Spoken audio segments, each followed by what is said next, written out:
नमस्कार बच्चों, मैं सुनीता झा आप सबकी ऑनलाइन हिंदी शिक्षिका एक बार फिर से आप सबके समक्ष हाजिर हूँ। और आज हम लोग फिर से आईसीएसई बोर्ड के कक्षा 10वीं के एक कविता को पढ़ने वाले हैं पद्य भाग में, जिसका कि नाम है मातृ मंदिर की ओर। और ये कविता लिखी है सुभद्रा कुमारी चौहान ने। उनका परिचय यहाँ पर दिया हुआ है, जिसको आप लोग जरूर पढ़िएगा। इनकी विशेषता ये है कि इनकी कहानियों में देशभक्ति की भावना की गहरी छाप थी, ठीक है। और इनकी खूब लड़ी मर्दानी, वह तो झांसी वाली रानी थी। कविता उत्तर भारत के घर घर में गाई जाती है। सिर्फ उत्तर भारत नहीं, पूरे भारत में बहुत प्रसिद्ध है, लेकिन उत्तर भारत विशेषकर, ठीक है। इन्होंने अपनी कहानियों में गरीबी पीड़ित शोषित जनता के प्रति गहरी सहानुभूति प्रकट की है। इनकी कहानियां सीधी सादी है, उनमें घटनाओं या विचारों का टेढ़ा मेढ़ा तोड़ मोड़ नहीं है, फिर भी इनकी कहानियां हृदय पर गहरा प्रभाव डालती है। इनकी भाषा सरल एवं सुबोध है तथा पात्र सजीव हैं। इनकी कहानी संग्रह यहाँ पे लिखे हुए हैं, ठीक है। ये मैंने अभी आप लोगों को जो पढ़ के बताया, इसको आप लोग नोट कर लीजिएगा या फिर अंडरलाइन कर लीजिएगा, क्योंकि आपको जो प्रश्न पूछे जाते हैं उसमें ये अक्सर होता है कि इस कवि के या इस कवित्री के लेखन विशेषता के बारे में बताइए। तो उसमें आपको ये सब बताना होगा कि वो क्या विशेष अपनी कविताओं में लिखते थे या कहानियों में लिखते थे, क्या विशेषकर उनकी कहानियों में कविताओं में पाया जाता था। तो खासकर पद्य भाग में ये प्रश्न ज्यादा पूछा जाता है। गद्य भाग में तो नहीं अभी तक मैंने देखा है, लेकिन पद्य भाग में ये अक्सर होता है, इसलिए इनको लिख जरूर लीजिएगा। और ये जो है इस कविता से संबंधित है, जो भी हम लोग पढ़ने वाले हैं। मातृ मंदिर की ओर कविता में आत्म बलिदान की भावना दिखाई गई है, ठीक है। आत्म बलिदान किसके लिए? तो अपने देश के लिए, अपने भारत माता के लिए। कवित्री जो है अपना बलिदान करने को भी तैयार हैं अपनी भारत माता के लिए। और उन भारत माता की तड़प को देखकर वो खुद भी तड़प रही हैं, और वो कहती हैं जितनी जल्दी हो सके मैं आप तक पहुंचूं और आपके जो दुख हैं उन दुखों को दूर कर सकूं। दुख कौन से? परतंत्रता की दुख। अब इससे पहले कि मैं कविता शुरू करूं आपको पढ़ाना, आप ये देखिए कि यहाँ पे जीवन परिचय दिया हुआ है खास, लेकिन जितना मैंने बताया वो काफी है आपके लिए, इसलिए इसको बहुत ज्यादा रटने की जरूरत नहीं है, देखने की जरूरत नहीं है। अब यहाँ देखिए कविता का सारांश क्या बताया गया है। स्वतंत्रता सेनानियों की विफलता पर कवित्री का मन क्षुब्ध है, मतलब वो बेचैन है। स्वतंत्रता सेनानी जो है बार बार विफल हो रहे हैं, देश को आजाद नहीं करवा पा रहे, वह उस दर्द से मुक्ति पाना चाहती है। वह भारत माँ के मंदिर में जाकर उसके चरणों पर सिर रखकर जी भर कर रोना चाहती है, जिससे उनका मन जो है हल्का हो सके और उन्हें नई ऊर्जा प्राप्त हो सके। वह कल्पना कर रही हैं कि माँ का मंदिर ऊंची चढ़ाई पर है, क्योंकि वो अभी वहां पहुंच नहीं पाई हैं। उस तक पहुंचने का मार्ग जो है, भारत माता के पैरों तक पहुंचने का मार्ग उनको दुर्गम लग रहा है, इसलिए वो सोचती हैं, कल्पना करी हैं कि वो बहुत ऊंची चढ़ाई पर है और उनके रास्ते में अनेक बाधाएं हैं। माँ के चरणों तक पहुंचने के रास्ते में वह ईश्वर से प्रार्थना करती है कि उनमें इतनी शक्ति आ जाए कि वो मातृ मंदिर तक पहुंच सके, अर्थात देश स्वाधीन हो सके, आजाद हो सके। उसके आजादी के रास्ते में बहुत कष्ट है, बहुत बाधाएं हैं, वो किसी तरह वो आजादी तक पहुंच सके, इतनी शक्ति लेखिका को मिल जाए कि वो देश को आजादी तक पहुंचा सके, ठीक है। उसके लिए यदि उन्हें अपने प्राणों को न्यौछावर भी करना पड़े तो वो उसके लिए तत्पर है। उनकी भगवान से प्रार्थना है कि भारत मां पर होने वाले अत्याचारों से मुक्ति दिलाने के लिए उन्हें या उन अपने साथ साथ वो सभी स्वतंत्रता सेनानियों के बारे में कह रही है कि सबको शक्ति दे, ताकि वे अपने उद्देश्य की प्राप्ति में आने वाले हर बाधा को दूर कर सके और उससे विचलित ना हो, परेशान ना हो, ठीक है। कविता का केंद्रीय भाव यहाँ पे बताया गया है, ठीक है। ये अक्सर आप लोगों से पूछा जाता है कि कविता का केंद्रीय भाव क्या है। केंद्रीय भाव का मतलब होता है कि पूरी कविता में विशेष रूप से कवित्री क्या कहना चाह रही हैं। तो इसमें आपको दिया हुआ है सुभद्रा कुमारी चौहान द्वारा रचित कविता मातृ मंदिर की ओर देशभक्ति से ओतप्रोत एक मार्मिक कविता है। आशा निराशा के झूले में झूलती कवित्री अत्यंत व्यथित हैं, दुखी हैं। वह जी भरकर रोना चाहती हैं, वह भारत माता के चरणों को अपने अश्रुओं से धोना चाहती हैं। दुख के आंसू बहकर उनके मन को कोमल कर देंगे। उसमें नई स्फूर्ति आ जाएगी। कवित्री में कवयित्री अपना सुख दुख माँ के मंदिर में जाकर बांटना चाहती है, किंतु उनके मार्ग में अनेक बाधाएं हैं। माँ की आजादी में जो बाधाएं हैं उसको बताया गया है। माँ का मंदिर, भारत माँ का मंदिर तो वही है जहां भारत माँ स्वच्छंद रूप से सम्मान के साथ रह सके। तो उस स्वच्छंद रूप से और सम्माननीय जगह पे पहुंचने में बहुत सारी बाधाएं हैं। माँ अर्थात मातृभूमि विदेशी शासकों के अत्याचारों से दुखी है। कवित्री का कहना है कि वह मातृभूमि की स्वतंत्रता के लिए अपना जीवन बलिदान कर देंगी, ऐसा इस कविता का केंद्रीय भाव है। ठीक है, बाकी उद्देश्य आदि जो है वो यहाँ पे दिया हुआ है, आप देख लीजिए, लेकिन मैं उद्देश्य आदि आपको जब क्वेश्चन आंसर बताऊंगी उस समय समझा दूंगी। ठीक है, फिलहाल चलते हैं, इसको बारी बारी से एक एक लाइन को समझते हैं। ठीक है, व्यथित है मेरा हृदय प्रदेश, चलूं उसको बहलाऊं आज, बताकर अपना सुख दुख से हृदय का भार हटाऊं आज। चलूं माँ के पद पंकज पकड़, नयन जल से नहलाऊं आज, मातृ मंदिर में मैंने कहा चलो दर्शन कर आऊं आज। कवित्री कह रही हैं कि आज मेरा मन बहुत व्यथित है, दुखी है, परेशान है। मेरा हृदय प्रदेश जो है, मन का प्रदेश, जो संसार जो है मेरे मन का, हृदय का, वो बहुत दुखी है। तो इस दुख को दूर करने के लिए चलो आज मैं अपने मन को बहलाऊं, और बहलाने के लिए उनको क्या करना है, बताकर अपना सुख दुख से अपने हृदय का भार हटाऊं। जिस भार से, जिस वजह से हृदय दुखी है, उस भार को बता देना है, सब कुछ कह देना है, सारे सुख और दुख बताना है। किसको? अपनी माँ को, भारत माँ को बताना है।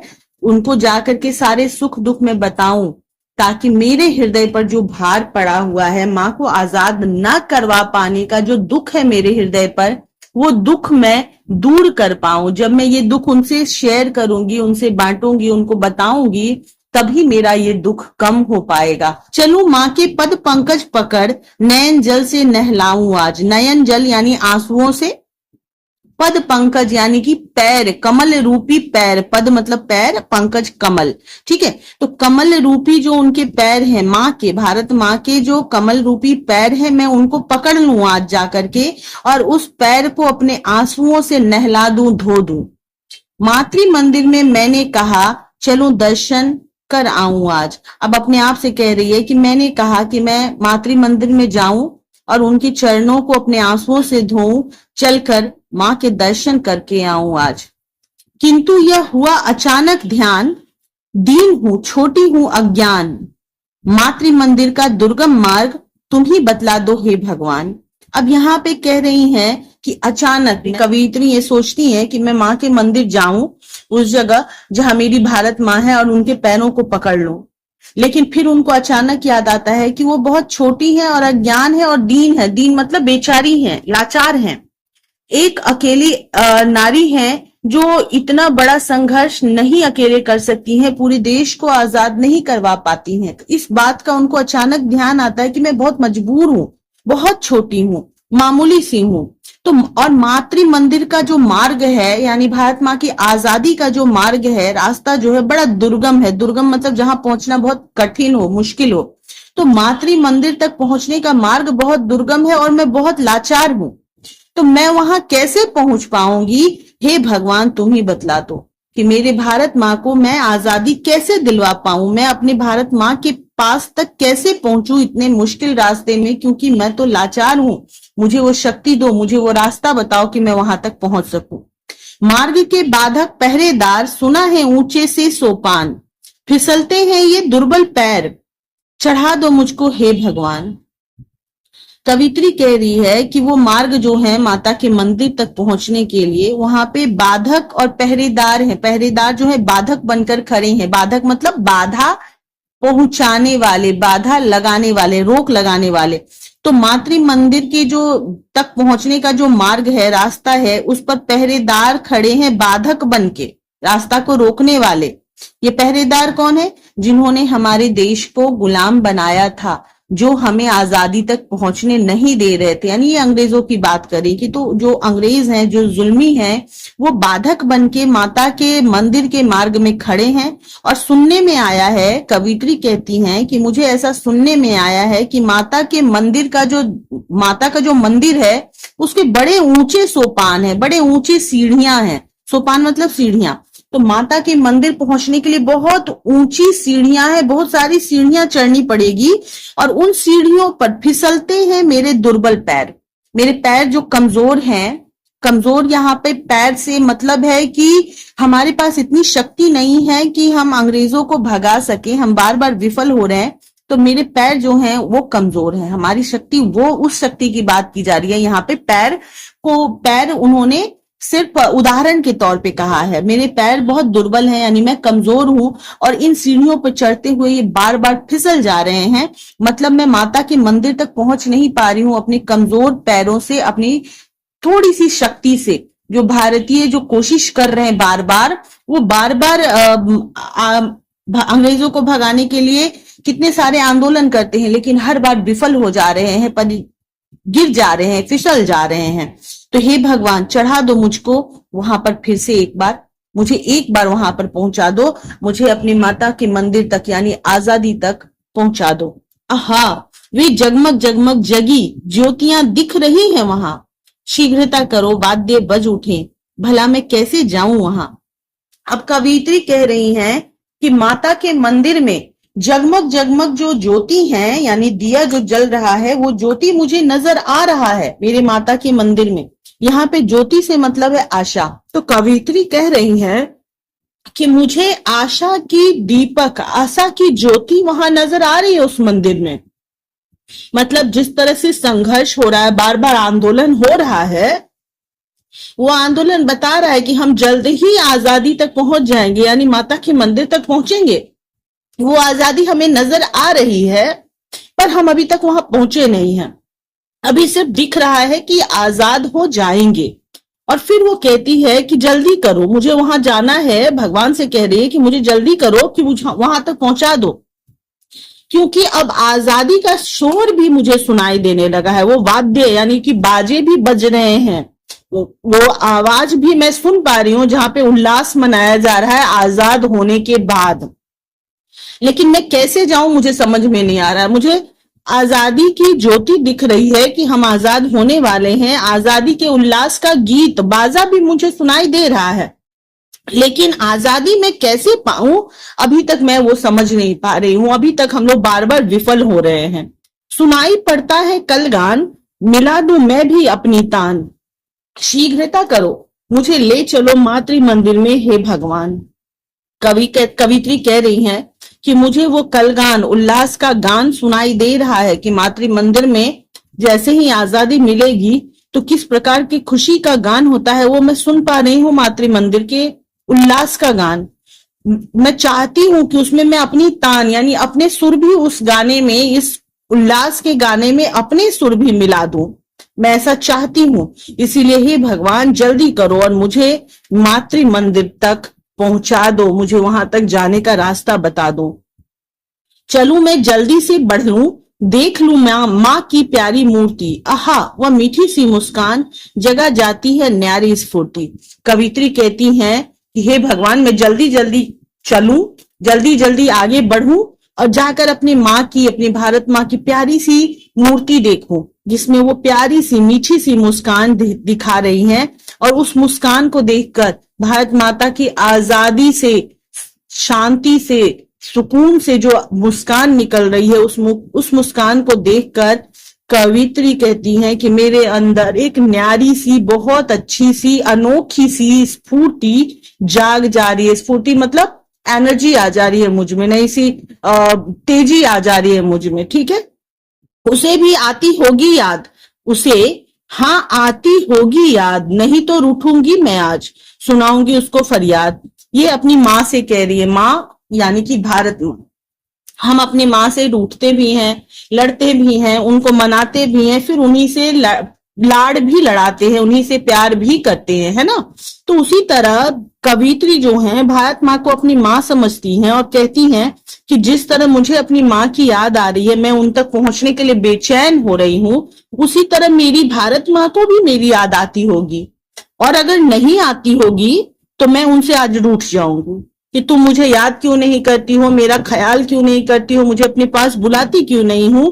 और इस रूठने के बाद मैं उनको फरियाद भी सुनाऊंगी। फरियाद मतलब अपनी जो शिकायतें हैं, अपनी जो मांग है, वो सब मैं उनसे करूंगी, अपनी दुहाइयां उसको दूंगी कि मेरे लिए ये, तुम अब मेरे पास आओ, आजाद भारत बनकर मेरे पास आओ। कलेजा माँ का है, मैं संतान, करेगी दोषों पर अभिमान। मातृवेदी पर हुई पुकार, चढ़ा दो मुझको हे भगवान। कहती है कि माँ का कलेजा है, माँ का दिल है वो, और मैं उसकी संतान हूं। ये भारत माँ का दिल है और मैं उसकी बेटी हूं, मैं उसकी संतान हूं, बच्ची हूं। तो वो मेरे दोषों पर भी अभिमान करेगी, मेरे गुण पर तो माँ अभिमान करती ही है। कोई भी माँ अपने बच्चों के गुण पर तो गर्व करती ही है, लेकिन अगर उसका कोई दोष भी हो तो उस दोष को भी वो स्वीकार करती है ना। तो वही लेखिका कहती है कि वो मेरी माँ है और मैं उसकी बच्ची हूं, इसीलिए वो मेरे दोष जो है, मेरे अवगुण जो है, उन पर भी गर्व ही करेगी वो। और साथ ही वो कहती है कि मातृवेदी पर पुकार हुई है, इसलिए मुझे चढ़ा दो, मुझे बलि वेदी पर। मतलब माँ की आजादी के लिए कुर्बानी चाहिए, इसलिए माँ की वेदी जो है, मातृवेदी जो है, उस पर से पुकार हुई है कुर्बानी देने के लिए, आजादी के लिए कुर्बानी चाहिए। तो मैं कुर्बानी देने को तैयार हूं, मुझे चढ़ा दो उस मातृवेदी पर, बलि के रूप में कुर्बान कर दो मुझे हे भगवान। वो अपने माँ के आजादी के लिए खुद को कुर्बान करने के लिए तैयार हैं। सुनूंगी माता की आवाज, रहूंगी मरने को तैयार, कभी भी उस वेदी पर देव न होने दूंगी अत्याचार। लेखिका कहती हैं कि मैं माता की आवाज सुनूंगी, माता की जो करुण पुकार है कि मुझे आजाद करो, मुझे जुल्मों से बचाओ, मैं उस आवाज को सुनूंगी और उसकी मदद करने के लिए मरने को भी मैं हमेशा तैयार रहूंगी। कभी भी उस वेदी पर देव, मैं उस वेदी पर, यानी कि जो बलि की वेदी है, माता को आजाद करने के लिए कुर्बान होने की जो वेदी है, उस वेदी पर कुर्बानी देने को मैं हमेशा तैयार रहूंगी भगवान। मैं कोई अत्याचार नहीं होने दूंगी अपनी माता पर, अपनी भारत माता पर न होने दूंगी अत्याचार। चलो मैं हो जाऊं बलिदान, मातृ मंदिर में हुई पुकार, चढ़ा दो मुझको हे भगवान। तो वो कहती हैं फिर से कि मैं अत्याचार नहीं होने दूंगी अपनी भारत माता पर, मैं बलिदान हो जाती हूँ। मेरे कुर्बानी देने से माता आजाद हो रही हैं, तो मैं कुर्बान देने को तैयार हूं। मातृ मंदिर में कुर्बान दे होने के लिए पुकार हुई है, कुर्बानी मांग रही है माता की आजादी। तो हे भगवान, मुझे चढ़ा दो उस कुर्बानी पर, मुझे चढ़ा दो उस बलि वेदी पर। मैं माता के लिए कुर्बान होने को तैयार हूं, माता की आजादी के लिए कुर्बान होने को तैयार हूं। बच्चों ये समझ में आ गया होगा आपको कविता। चलिए शुरू करते हैं यहां से प्रश्नोत्तर, ठीक है। मेरे पास जो सहायक पुस्तिका है, मैं उसके अनुसार ही आपको प्रश्न बता रही हूँ। आपके पास और भी सहायक पुस्तिकाएं हो सकती हैं, मैं नहीं जानती, ठीक है। ये देखिए पद्य है, कविता का भाग है, और शब्दार्थ भी देखिए आप लोगों से पूछा जाता है, ठीक है। और ये जो कविता का पाठ भाग है, उसका यहाँ पर व्याख्या उसकी की गई है, ठीक है। कहा गया है कि माँ कवित्री अपने मन की पीड़ा अभिव्यक्त कर रही हैं, बता रही हैं कि ये सहा नहीं जा रहा, और साथ ही कहती हैं कि मेरा हृदय बहुत दुखी है। नव युवकों द्वारा देशभक्त के लिए बलिदान होने के पश्चात भी देश विदेशी शासन से मुक्त नहीं हो पा रहा है, तो वह मातृ मंदिर में जाकर अपना मन हल्का करना चाहती हैं, ठीक है। फिर दूसरे में यहाँ पे देखिए, कवित्री भारत माता को अपने सुख दुख के साझीदार बनाना चाहती है, उनके पैरों को पकड़कर दर्द और पीड़ा की अभिव्यक्ति से रो रो कर उनको बताना चाहती कि मैं कितनी तकलीफ में हूं, ताकि उनका मन हल्का हो जाए और उनकी नई प्रेरणा मिले और देशभक्तों के संगठन को और मजबूत कर सके, वो उनके संघर्ष के लिए और ज्यादा मेहनत कर सके। दूसरे पद का यहाँ पे देखिए, यहाँ पे फिर शब्दार्थ दिए हुए हैं कुछ, ठीक है। व्याख्या भी यहाँ पे दिया हुआ है, मैंने जो समझा दिया है वही यहाँ पे भी है, लेकिन दूसरे शब्दों में यहाँ पे लिखा हुआ है, तो आप इनको भी देख सकते हैं, और जो मैंने समझाया है वो शॉर्ट में है तो उसको भी समझ सकते हैं, ठीक है। चलिए आगे बढ़ते हैं। तीसरा जो भाग है कविता का वो यहाँ पे देखिए, यहां तक है दूसरे भाग का अर्थ। तीसरा जो है उसके शब्दार्थ यहाँ पे दिए हुए हैं और व्याख्या भी देखिए। ठीक है, स्वतंत्रता भी बहुत दूर है, पर इतनी दूर भी नहीं है कि आशा भी ना रहे। आशा दिख रही है, आशा के जगमगाते हुए दृश्य नजर आ रहे हैं, वहां पे उम्मीद बन रहा है कि हाँ हम आजाद हो जाएंगे, और उसी उम्मीद से आजादी का जो गाना है वो भी हम लोग सुन पा रहे हैं। ठीक है, यहाँ पे जो तीसरा है, चौथा है भाग, वो चौथे का यहाँ पे शब्दार्थ दिया हुआ है, भावार्थ।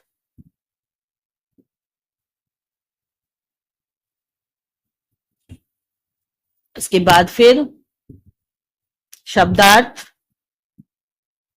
और भावार्थ शुरू होते हैं यहां से, यहां तक जाते हैं भावार्थ। फिर यहाँ पे अगला और आखिरी जो कि भावार्थ के साथ खत्म हुआ है। अब यहाँ पे उदाहरण के रूप में एक प्रश्न दिया गया है, देख लीजिए।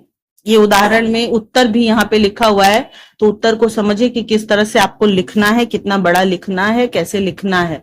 ठीक है, सिर्फ वो समझाने के लिए बताया गया है यहाँ पे। अब प्रश्न शुरू होते हैं। व्यथित है जाऊं आज, ये जो पहला भाग है, पहला पद जो है उसी से ये प्रश्न किया गया है। देखिए, व्यथित है जाऊं आज, यहां तक से प्रश्न है कि ये पंक्तियां किस कविता से ली गई है। मातृ मंदिर की ओर कविता से ली गई है। कवित्री का नाम है सुभद्रा कुमारी चौहान। यहाँ किस माँ की बात की जा रही है, क्यों?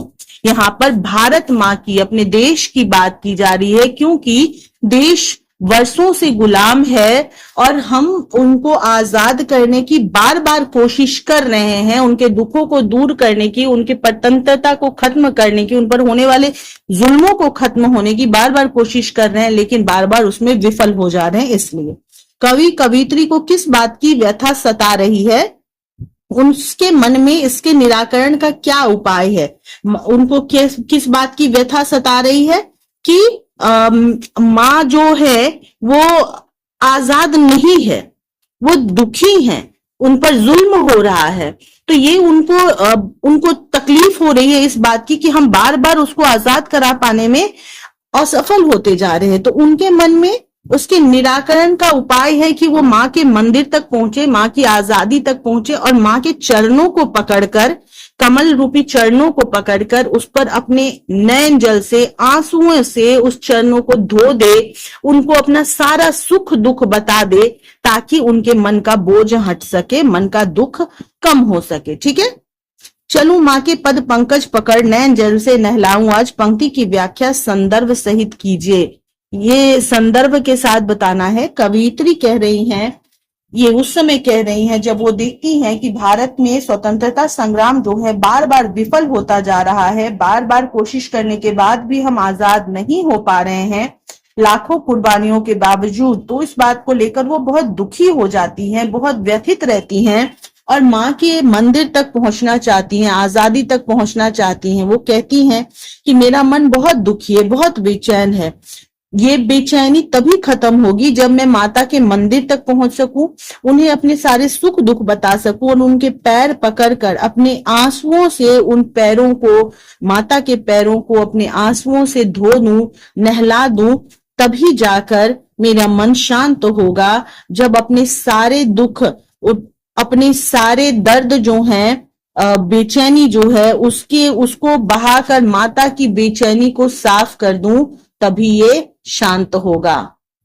जब मैं उनके पास जी भर के रो लूंगी, तब जाकर मेरे मन का दुख कम होगा। ठीक है, प्रस्तुत कविता का उद्देश्य क्या है? उद्देश्य मैंने अभी अभी आप लोगों को दिखाया था, है ना। उद्देश्य में बताया गया है कि देशवासियों में देशभक्ति का भाव जगाना है तथा स्वतंत्रता संग्राम में अपने जीवन की बाजी लगाने के लिए उनको प्रेरित करना।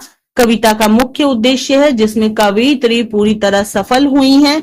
कवियत्री अपने उस दुख को भी यहाँ पे दिखाना चाहती हैं। हम गुलाम होकर एक देश किस तरह से बेचैन होता है, दुखी होता है, कितने जुल्मों को सहता है, वो भी दिखाने की कोशिश की गई है। ठीक है, किंतु यह हुआ अचानक, ध्यान, चढ़ा दो मुझको हे भगवान। ये यहां से शुरू हुआ है और चढ़ा दो मुझको हे भगवान यहां तक है। इससे प्रश्न है, अचानक किसको किस बात का ध्यान आया, स्पष्ट कीजिए। अचानक कवियत्री सुभद्रा कुमारी चौहान को ध्यान आया कि वो बहुत कमजोर हैं, लाचार हैं, छोटी हैं और अज्ञान भी है। उनको पता नहीं है कि मातृ मंदिर का यानी माता की आजादी तक का दुर्गम मार्ग वो कैसे तय करें, कैसे उस तक पहुंचे। मार्ग के बाधक पहरेदार से क्या तात्पर्य है, समझाकर लिखिए। यहाँ मार्ग के बाधक पहरेदार से मतलब है अंग्रेज, जो कि भारत पर जुल्म कर रहे हैं, जिन्होंने भारत को परतंत्र किया हुआ है, गुलाम बनाकर रखा हुआ है। चूंकि लेखिका माता की आजादी माता के मंदिर के रूप में उसको बता रही है, तो वो कहना चाहती है कि माता की मंदिर तक पहुंचने का रास्ता मुश्किल तो है ही, साथ ही वहां पर बाधक पहरेदार अर्थात अंग्रेज हर पग पर रोकने के लिए, आजादी तक ना पहुंचने देने के लिए हर पग पर, हर जगह पर कठोरता से खड़े हैं, बाधा बने हुए हैं, वो हमें आजादी तक पहुंचने नहीं दे रहे हैं। इसलिए उन्हीं अंग्रेजों को बाधक पहरेदार लेखिका कह रही हैं। दीन, दुर्गम, बाधक, सोपान, दुर्बल, अज्ञान, इनके अर्थ लिखना है। दीन मतलब लाचार या दुखी, दुर्गम मतलब जहां पहुंचना मुश्किल हो, बाधक बाधा पैदा करने वाला, सोपान सीढ़ियां, दुर्बल कमजोर, अज्ञान जिसमें ज्ञान ना हो। ठीक है, और मैंने वैसे भी शब्दार्थ आपको दिखा दिए हैं, है ना। आगे चलते हैं, मातृ मंदिर का दुर्गम मार्ग का अर्थ स्पष्ट कीजिए। कवियत्री वहां तक क्यों नहीं पहुंच पा रही है, उसने ईश्वर से क्या प्रार्थना की। मातृ मंदिर का दुर्गम मार्ग अर्थात भारत माता की आजादी तक पहुंचने का मार्ग, वहां तक पहुंचा जाने का जो मार्ग है, भारत माँ को आजाद जो करना है, उस मार्ग को दुर्गम मार्ग कहा गया है। कवियत्री वहां तक नहीं पहुंच पा रही है क्योंकि वो कमजोर हैं, अज्ञान है कि आजादी, अज्ञानता है उनमें कि वो आजादी कैसे प्राप्त करें। वो छोटी है यानी अकेली है, कमजोर है, इस वजह से वो मातृ मंदिर तक नहीं पहुंच पा रही है, उस दुर्गम मार्ग को पार नहीं कर पा रही है। इसलिए वो ईश्वर से प्रार्थना करती है कि हे भगवान, मेरे जो पैर हैं बड़े दुर्बल हो गए हैं, फिसल रहे हैं, बार बार उन सीढ़ियों पर चढ़ नहीं पा रहे, तो मेरे पैरों को मजबूत करो और मुझे उस आजादी तक पहुंचाओ, यानी मातृ मंदिर तक चढ़ने में मेरी सहायता करो। ठीक है, आहा वे जगमग जगमग मातृ मंदिर में हे भगवान, अब यहां से शुरू हुआ है और यहां तक है। ठीक है, प्रश्न है कवियत्री को कहाँ क्या दिखाई दे रहा है। कवियत्री को माता के मंदिर में जगमग होती हुई रोशनी दिखाई दे रही है। कहने का मतलब है कि कवियत्री ये देख पा रही हैं कि अब जिस तरह से संघर्ष जोर पकड़ रहा है आजादी के लिए, जिस तरह से बार बार कोशिश की जा रही है, उस प्रकार से आजादी का जो रास्ता है वो ज्यादा दूर नहीं है। हमें आजादी की रोशनी यानी आशाएं नजर आ रही हैं कि हम आजाद होंगे, पर अभी तक उस रोशनी तक पहुंचने का रास्ता मिल नहीं पाया है। उम्मीदें बनी हैं लेकिन उन उम्मीदों को पूरा नहीं किया जा सका है। तो बस इसी बात को कवियत्री इस तरह से लिख रही है। वाद्य कहाँ बज रहे हैं, तो ये भी मातृ मंदिर में बज रहे हैं, यानी उस जगह पे जहां भारत स्वतंत्र हो जाती है, तो उस खुशी की आवाज को, खुशी के गीत को वाद्य के रूप में बताया गया है। उनकी ध्वनि सुनकर कवियत्री की क्या प्रतिक्रिया होती है, स्पष्ट कीजिए। जैसे ही वो कवियत्री सुनती हैं मातृ मंदिर में बजते हुए उल्लास के वाद्य को, बाजा को, तो वो खुश हो जाती हैं और कहती हैं कि मुझे भी उस वाद्य में, उस गाना में अपने सुर मिलाने हैं, इसलिए हे भगवान मुझे जल्दी वहां तक पहुंचा दो। वो जब व्यग्र हो जाती हैं और जल्दी से मंदिर पहुंचने की चेष्टा करती हैं, ईश्वर से प्रार्थना करती हैं ताकि वो अपने उस उल्लास के गाने में अपना भी स्वर मिला सके, यानी आजादी के मार्ग में वो अपना योगदान दे सके। ठीक है, उसके बाद कल गान से क्या आशय है। कल गान से मतलब है वो गाना जिसमें उल्लास और खुशी नजर आ रहा है आजादी का। ठीक है, इसके संदर्भ में कवियत्री ने क्या अभिलाषा व्यक्त की है? उन्होंने अभिलाषा व्यक्त की है कि मैं मंदिर जल्दी पहुंच जाऊं और इस कल गान में, सुंदर गीत में अपने भी तान मिला सकूं, इसमें मेरे भी सुर मिल सके इस गाने में, ताकि मैं भी उल्लास के साथ इस सुंदर गीत को गा सकूं। क्यों? क्योंकि कल गान जो है, ये सुंदर गीत जो है, माता की आजादी का है, माता के उल्लास का है। तो उस उल्लास में, उस आजादी में कवियत्री अपना भी योगदान देना चाहती है। योगदान यानी स्वतंत्रता में योगदान करना चाहती है, स्वतंत्रता संग्राम को आगे बढ़ाने में, माता को आजाद करने में। ठीक है, इस चीज को उन्होंने गीत और तान के रूप में बताया है। वो चाहती है कि माता की खुशी में, माता के उल्लास में उनका भी योगदान हो।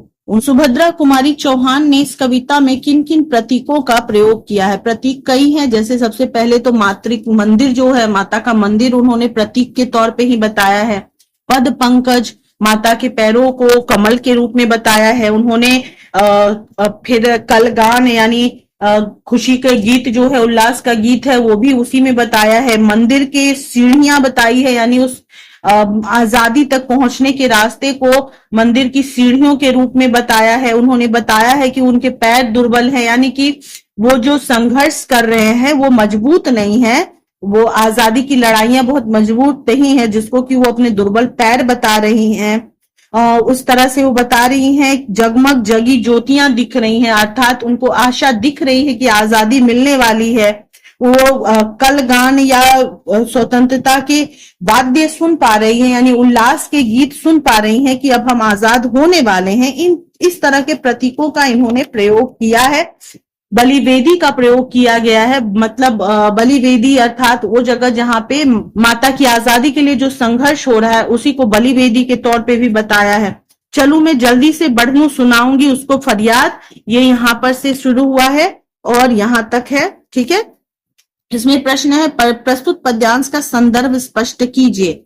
संदर्भ है कि देवी जो है, देवी की मंदिर जो है, वहां पर वो जल्दी जल्दी पहुंचना चाहती है ताकि मां जल्दी से आजाद हो जाए। और जब वो वहां पहुंचना चाहती है तो वो देखना चाहती है कि उनकी माँ आजाद हो चुकी हो, हर तरह के दुखों से, जुल्मों से वो मुक्त हो चुकी हो, और उनकी प्यारी सी मूर्ति पर मीठी सी मुस्कान हो, प्यार भरी मुस्कान हो, ऐसा वो चाहती हैं। वो बताना चाहती हैं कि मेरी माँ जब आजाद हो जाएंगी तो मैं, उनके चेहरे पर बड़ी प्यारी सी मुस्कान आएगी, और उस मुस्कान को देखकर हम लोग फिर से नई स्फूर्ति, नई प्रेरणा से भर जाएंगे। ठीक है, कवियत्री क्या याद करके प्रसन्न हो रही है और क्यों? कवियत्री याद कर रही है कि मैं अपनी माँ के पास जाऊंगी तो मैं देखूंगी कि वो, उनकी प्यारी सी मूर्ति है और उस मूर्ति पर बड़ी सुंदर सी मुस्कान है, जिसको देखकर मुझे बड़ी खुशी होगी और मुझे नई स्फूर्ति भी मिलेगी। साथ ही उन्हें सोचती हैं कि क्या उन्हें मेरी याद आती होगी, और अगर उन्हें मेरी याद नहीं आती होगी तो मैं उनसे रूठूंगी, उनसे अपना मान मनोवल करवाऊंगी, उनको अपनी फरियादें सुनाऊंगी, उनसे विनती करूंगी। ठीक है, शिकायतें करूंगी। ये सब सोच सोच के कवियत्री प्रसन्न हो रही हैं, क्योंकि वो माँ है और माँ से मिलने की खुशी, भारत माँ की आजादी की खुशी सबको उतनी ही होगी जितनी की कवियत्री को हो रही है। ठीक है, उसी शब्द का प्रयोग किसके लिए किया गया है? भारत माता के लिए किया गया है। उसे भी आती होगी याद, पंक्ति को दोहराने से कौन सा भाव स्पष्ट होता है, वह उससे रूठने की क्या वजह बताती है? पहले जब वो कहती हैं कि उसे भी आती होगी याद, तो वो खुद से प्रश्न करती है कि क्या मेरी भारत माता जो है वो मुझे याद करती हैं, मुझे यानी कि अपनी प्यारी जनता को याद करती हैं कि वो कैसी होंगी, सुख से होंगे, दुखी होंगे, उनको, उन पर कौन से कष्ट है, कौन से अच्छाइयां हैं, सब कुछ सोचती होंगी भारत माता। फिर दूसरी बार जब वो यही वाक्य दोहराती है कि हाँ आती होगी याद, तब वो अपने आप को समझाती है कि हाँ मेरी माँ है, इसलिए माँ जो है अपने बच्चों को कभी भूल नहीं सकती। भारत माँ भी अपनी जनता को, अपने बच्चों को कभी नहीं भूल सकती। तो दोनों में पहले बार में प्रश्न करती है और दूसरी बार में वो अपने आप को ही उत्तर देती है कि हाँ मेरी माँ जो है वो हमें याद करती है। वह उनसे रूठने की वजह ये बताती है कि अगर वो किसी, एक तो माँ है तो याद करती ही होगी, लेकिन अगर वो याद नहीं कर रही होगी तो फिर मैं उनसे रूठूंगी, कि तुम मुझे याद क्यों नहीं करती, तुम मुझे भूल कैसे सकती हो, क्योंकि मैं तो तुम्हारी बेटी हूं, तो तुम मुझे भूल कैसे सकती हो। ये बात सोच करके वो कहती है कि मैं रूठ जाऊंगी माता से। फरियाद शब्द का क्या अर्थ है? कवियत्री किसे क्या फरियाद सुनाना चाहती? फरियाद शब्द का अर्थ है विनती या शिकायत या चाहत। तो फरियाद वो शिकायत करना चाहती है, रो रो कर बताना चाहती है कि माता, हम तुम्हारे आजादी के लिए दुखी हैं, हम चाहते हैं तुम्हारा प्यार, तुम्हारा सम्मान, सब कुछ चाहते हैं। और विनती करती है माता से कि माता आजाद हो, हमें नई स्फूर्ति दे, हमें नई प्रेरणा दे। ठीक है, कवियत्री भारत माँ को से फरियाद करना चाहती है। आगे प्रश्न है, कलेजा माँ का न होने दूंगी अत्याचार, यानी कि पांचवा और आखिरी जो है यहाँ पर इससे शुरू हो रहा है, न होने दूंगी अत्याचार।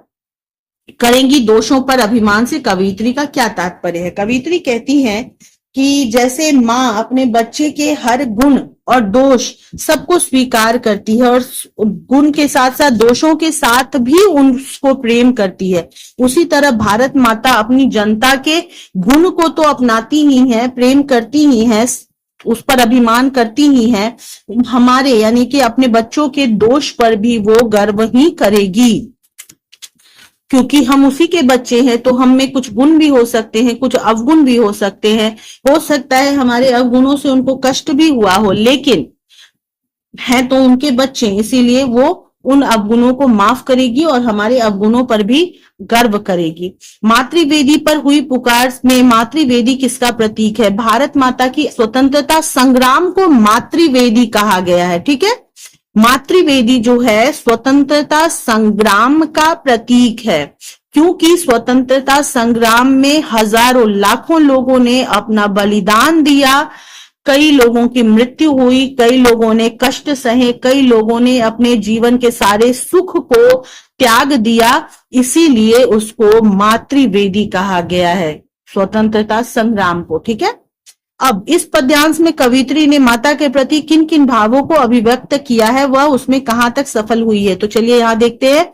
वो कहती माता के प्रति बहुत से भाव बताती हैं, अपने बच्चे माता को माँ और खुद को उसका बच्चा समझती है, संतान समझती है, और कहती हैं कि तुम मेरे दोषों पर भी अभिमान करती होगी, मुझे कभी नकारोगी नहीं, मुझे कभी ठुकराओगी तुम नहीं, मुझे यकीन है। साथ ही वो कहती है कि मैं तुम्हारे लिए कोई भी बलिदान देने को तैयार हूं, मातृवेदी पर यानी स्वतंत्रता संग्राम में अगर मेरी बलिदान चाहिए तो मैं बलिदान देने को तैयार हूं। साथ ही वो कहती है तुम्हारी एक आवाज पर, तुम्हारी एक पुकार पर मैं तुम्हारे पास आऊंगी, यहां तक कि तुम्हारी जरूरत पर मैं मरने के लिए भी तैयार होंगी, तुम पर कोई अत्याचार, कोई जुल्म कभी नहीं होने दूंगी। और वो पूरी तरह सफल होती हैं, क्योंकि जब वो कहती हैं कि मैं तुम पर कोई अत्याचार नहीं होने दूंगी, मैं तुम्हारे लिए कभी भी मरने को तैयार रहूंगी, बलिदान देने को तैयार रहूंगी, तो ये उनकी देशभक्ति की भावना को दिखाती है। साथ ही जो पाठक है उनको भी देशभक्ति के प्रति प्रेरित करती है, उनके भी मन में ये उल्लास आता है कि मैं अपने देश के लिए कुछ कर जाऊं। इस पद्यांश के द्वारा कवियत्री ने पाठकों को जो संदेश दिया है उसे स्पष्ट कीजिए, उनकी तत्कालिक मनोदशा का वर्णन कीजिए। कवियत्री पाठकों को संदेश देना चाहती है कि माता जो है वो तकलीफ में है, वो चूंकि हमारी माँ है तो हमसे प्रेम करती है और हम उसके बच्चे हैं, तो हमारे कुछ तो उसके प्रति कर्तव्य है। इसलिए जब माता बेचैन है, जुल्म सह रही है, दूसरों के अधिकार में बंधी हुई है, तो हमें उसकी आजादी के लिए खुद को भी कुर्बान कर देने को तैयार होना चाहिए, उस पर होने वाले हर जुल्म को, हर अत्याचार को खत्म कर देना चाहिए, ऐसा संदेश वो देती है। और उनकी तत्कालिक मनोदशा, वो बहुत बेचैन है, व्यग्र है, अपनी माता की दुर्दशा को देखकर, भारत माता के गुलामी को देखकर, उस पर होने वाले जुल्मों को देखकर वो बहुत व्यग्र है, बेचैन है, विकल है। ठीक है, न होने दूंगी अत्याचार हे भगवान, ये लास्ट जो है उसका है। और इसमें प्रश्न पूछा गया, इन पंक्तियों में आपके विचार से बलिदान की पुकार का वास्तविक स्रोत क्या है? और इस प्रकार के बलिदान का आवाहन किया गया है। यहाँ पे प्रश्न जो पूछा गया है कि इस पुकार का वास्तविक स्रोत क्या है? मेरे विचार से बलिदान की पुकार का वास्तविक स्रोत हमारा मन है, जिसमें देशभक्ति की भावना भरी हुई हो। यहाँ पे किसी भी व्यक्ति पर होने वाले जुल्म को देखकर, भारत माता के पतन को देखकर, उसके परतंत्रता को देखकर ही लगता है कि भारत माता के लिए स्वतंत्रता संग्राम होगा और उस संग्राम में हमें भी अपनी बलिदान देनी ही होगी। जब तक पूरा देश मिलकर उसको आजाद करने के लिए ना लड़े, बलिदान ना दे, कुर्बानी ना दे, तब तक आजाद नहीं हो सकता हमारा भारत। और वास्तविक स्रोत है हमारा मन, जिस मन में हम देख पा रहे हैं अपने माँ का दुख, अपने माँ का कष्ट, अपने माँ पर होने वाले जुल्म। ठीक है, और इस प्रकार के बलिदान का आह्वान किया गया। किस प्रकार के बलिदान का आह्वान किया गया है? किस प्रकार का? यानी संघर्ष का, स्वतंत्रता संग्राम में मिलकर संघर्ष करने का, भारत माँ को आजाद करने के लिए लड़ने का। ठीक है, मातृ मंदिर किसका प्रतीक है? आजादी का प्रतीक है। उस जगह पे जब भारत माँ आजाद होंगी और वो सम्मान के साथ खड़ी होंगी, अपने चेहरे पर मुस्कान लेकर, उसकी मूर्ति पर किसी प्रकार की जंजीर नहीं होगी, किसी प्रकार की गुलामी नहीं होगी और भारत माता को पूरा सम्मान प्राप्त होगा, वही भारत माता का मंदिर कहलाएगा। चढ़ा दो मुझको हे भगवान से कवित्री का क्या भाव है, क्या भाव व्यक्त होते हैं? कविता का केंद्रीय भाव अपने शब्दों में लिखिए। केंद्रीय भाव मैंने आपको दिखा दिया था, पढ़ के सुना दिया था, है ना, तो वही लिखेंगे। चढ़ा दो मुझको हे भगवान पंक्ति से कवित्री के देशभक्ति का भाव और देश के लिए कुर्बान हो जाने का भाव दिखता है। चढ़ा दो मुझको हे भगवान से कहने का मतलब है, कवित्री कहती है कि हे भगवान, अगर मेरी माता को आजाद होने के लिए, उस पर होने वाले जुल्मों को खत्म होने के लिए, उस पर होने वाले अत्याचारों को खत्म होने के लिए मेरी कुर्बानी चाहिए, मेरा बलिदान चाहिए उस स्वतंत्रता संग्राम की बलि वेदी पर, तो मुझे खुशी होगी बलिदान देकर, मुझे उस बलि वेदी पर, स्वतंत्रता संग्राम के बलि वेदी पर मुझे कुर्बान कर दो, बलि चढ़ा दो। ठीक है, इस कविता को पढ़कर आपके मन में जो विचार उत्पन्न होते हैं उन्हें लगभग 60 शब्दों में लिखिए। इस कविता को पढ़कर मन में देशभक्ति की भावना जागती है, साथ ही ये सोच आता है मन में कि हमारे देश की आजादी के लिए लोगों ने कितने कष्ट सहे हैं, हमारी भारत माता ने कितने जुल्म सहे थे अंग्रेजों के अंदर, अंग्रेजों के गुलाम रहकर, और उसको आजाद करने के लिए कितने लोगों ने संघर्ष किया, बलिदान दिया। वो लोग उस समय कितना तड़पे होंगे, कितना बेचैन हुए होंगे। और आज हम जब इस भारत में रह रहे हैं तो आज उनके बलिदानों की वजह से, उनके संघर्षों की वजह से हम लोग सुख से रह पा रहे हैं, जहां हमें बोलने की आजादी है, जहां आगे बढ़ने की आजादी है। अन्यथा हम लोग अगर उस समय होते तो किस कष्ट से हम भी गुजर रहे होते।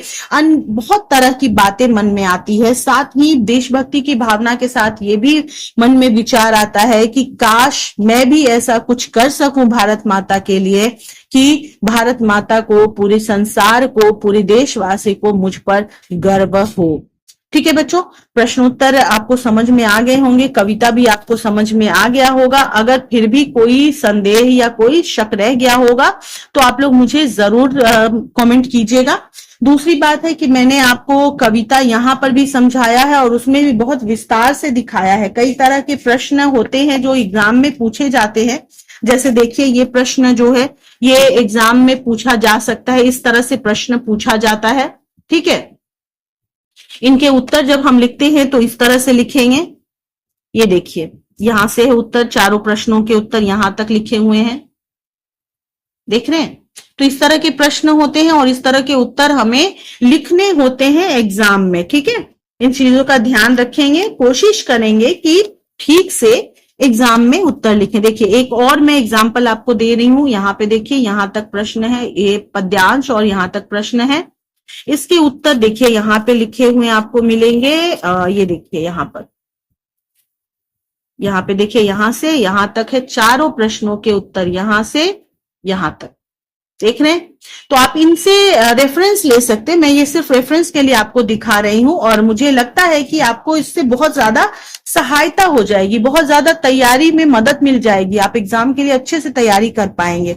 ठीक है, कविता के शब्दार्थ आदि को भी ठीक से ध्यान रखिएगा। और अगर आपको लगता है कि ये वीडियो आपके लिए हेल्पफुल है तो इसको जरूर शेयर कीजिएगा और कमेंट करके मुझे बताइएगा भी। ठीक है, बाय बाय, टेक केयर।